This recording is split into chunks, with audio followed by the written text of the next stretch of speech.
white. Appreciate it. Yeah, the empty one. Dude, I've got 2 empty cups over here. What's that all about? I don't know. My cup overfloweth, man of brooder. What's up, bro? How you doing? Good. Tell me that phrase that you were just talking about. No, I was just thinking about the other day I was thinking about the fact that what do you do when you map out all your goals and you get to your goals? Like you get the house, you get the car, you get that partner, and you thought this is all you wanted. And then you get those and you feel nothing inside. Like your mind got everything it wanted and your heart's desires remain unfulfilled. That's because you thought getting to those things is going to give you a certain feeling state of accomplishment, of joy, love, peace, but it remains unfulfilled. Where to go from there? And I think we both have people in our lives where they thought getting there financially is going to give them that sense of fulfillment and peace, and it doesn't. And when that doesn't, I don't think we are able to make sense of that, and we just go crazy. And where to go from there?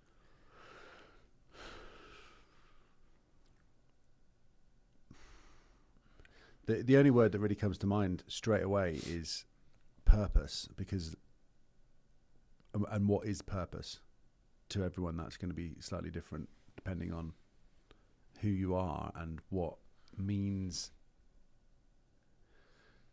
something to you, how you are able to be impactful in your engagements in life.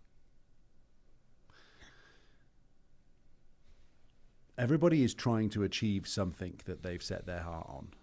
Everybody's got some sort of a dream that probably came to them when they were a child. Through some point in their life, they have directed themselves to wherever they're at. And naturally, whenever we get to any particular destination, we're always thinking about the next potential opportunity, the next thing.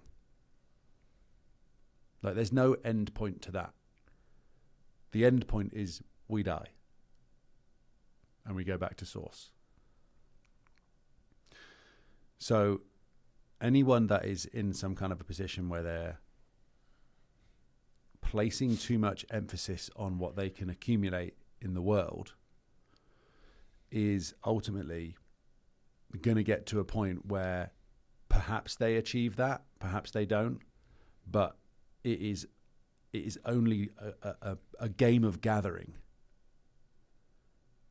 And there is a very finite amount of satisfaction that you can get from the amount of things that you can hoard.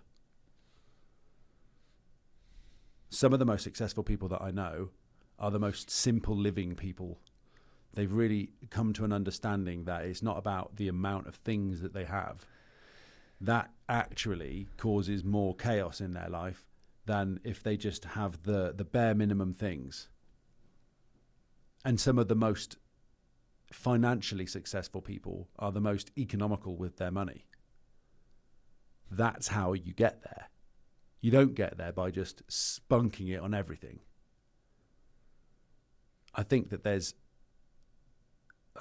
some real wisdom inside that. And that is the balance of things. What you desire to achieve in your life should be matched with your acceptance of living below your means, almost within that regard. Does that make sense? It does. And it seems to be like part of the problem is you tying feeling a certain way to the accomplishment of that goal. If I make X amount a year, then I will feel so. If I get this partner as my girlfriend, then I will feel loved. if I am friends with this, and that person, then I will feel so. If that is your belief, that you need something external to feel a certain way, the universe will keep you in that loop of believing that. So when you get to that shiny object and it doesn't make you feel that way, then you will think naturally, well, so now I need this to feel that. So you keep chasing that thing, that feeling, thinking it is attached to the shiny object, and you can replace shiny object with partner, or job, or house, whatever that is, to feel that. So I think part of it is the misconception that there is something external that will allow you to feel internal, to feel something internal. And even if it does, it's going to be temporary because you gave the power for yourself to feel a certain emotion to an external factor. So if you do that, you might even feel the joy of getting to that goal for a second, and then you're back into what's next. I'm not feeling anything anymore. And it seems to be like the misconception that the physical world and the achievements in the physical world will make you internally. That's the misconception. That's you acting out of your human version of yourself that is finite, thinking that if I do this, and that, then I will feel so. So the issue is the expectation of feeling something when you accomplish it, rather than the identification with what you're doing along the process. So it seems to be the eye on the price. You weigh the eye on the price higher than the process of identifying what it is you're doing. And I feel like a lot of times it comes back to what you want and what you need can be completely separated. So you think you want that car to feel that thing, but the want is the mind and the need is the heart. The heart, yeah. And you find a way to get to that car the fastest. So let's say you pick a career that makes you money quickly. You're not necessarily identifying with the career, or you don't really feel any sense of purpose or joy doing it, but you know you're good at it, let's say, and you create that wealth that will then get you that car, that will then get you that feeling of joy. Then you have the plane of consequence, the reality, dictating how you feel, and you will constantly be chasing that loop. So you got what you wanted, but it wasn't what you needed. So how do you find out what you need then? How do you find out what you need?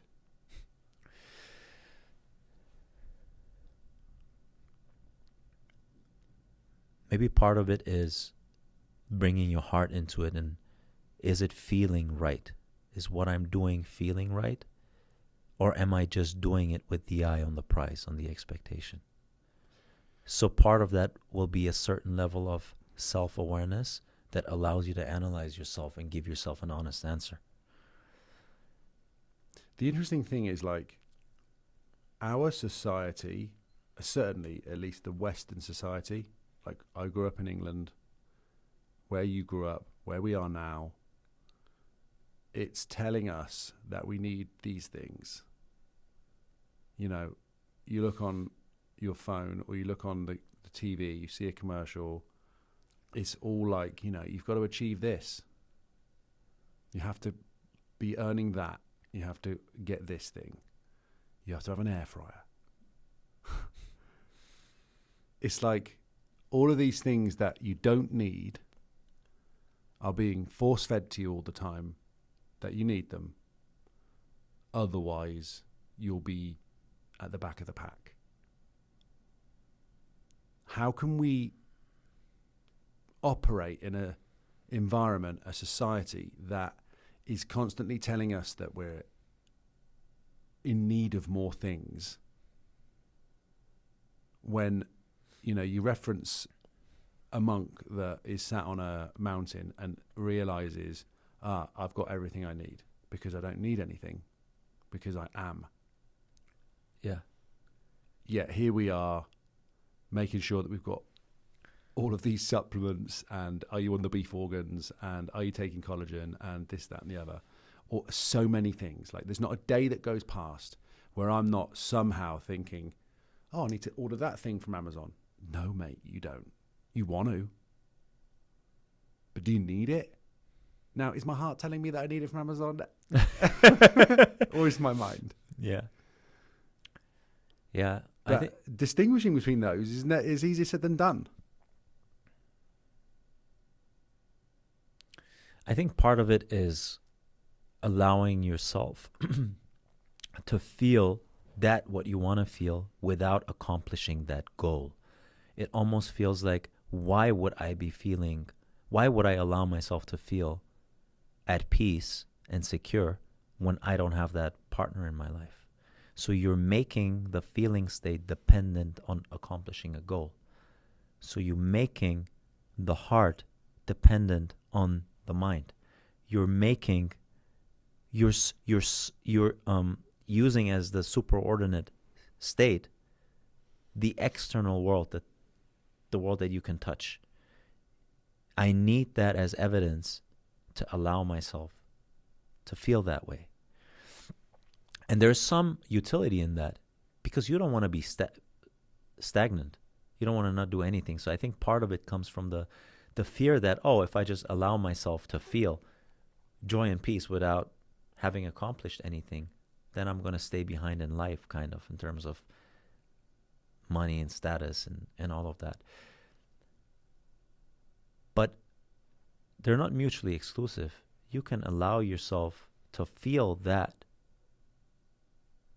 knowing that you feeling that will lead you to that goal plus some. It will allow you to get to really what you need, which is infinitely grander than what your mind is conceptualizing as what you want.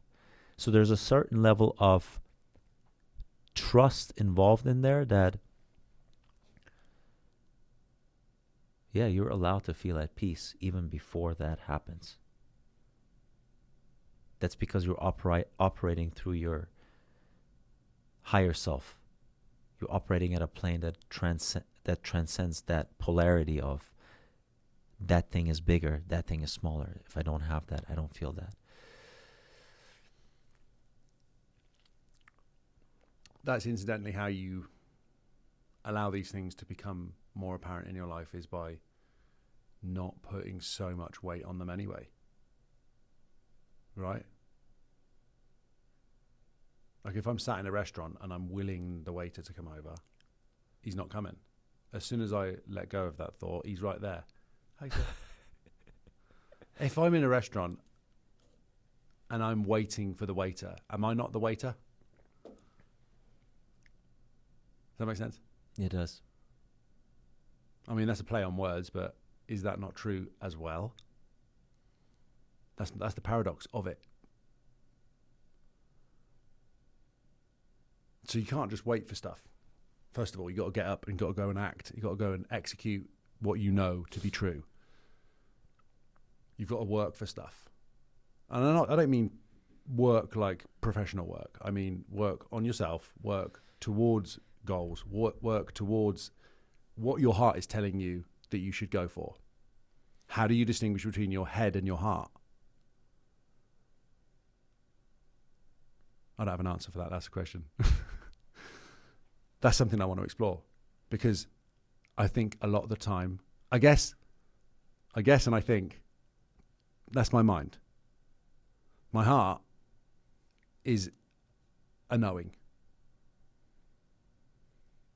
If you're guessing something or thinking something, you're in your headspace. If you know it, you're in your heart space. It isn't difficult to get to that point. It takes silence. It does take silence. Yeah.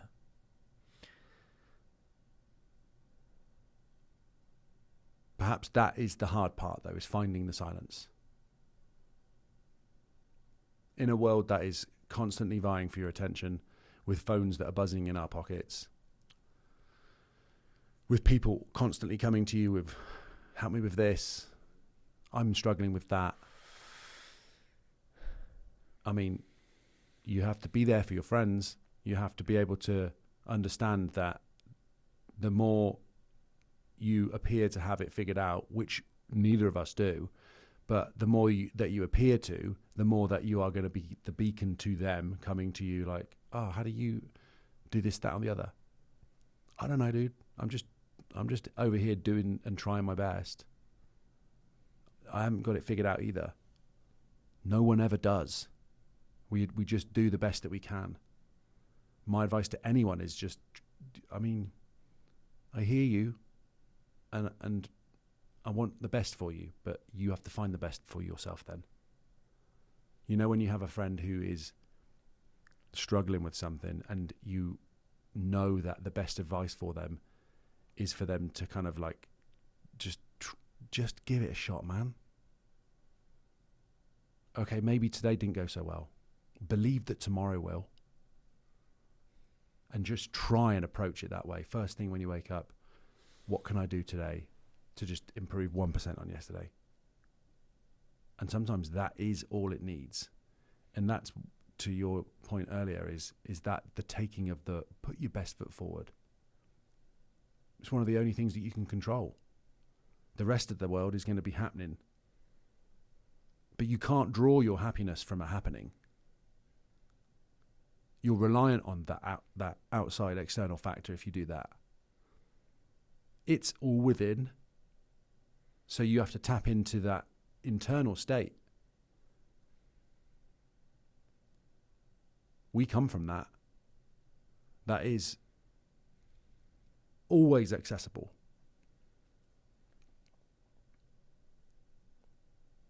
That's facts, bro.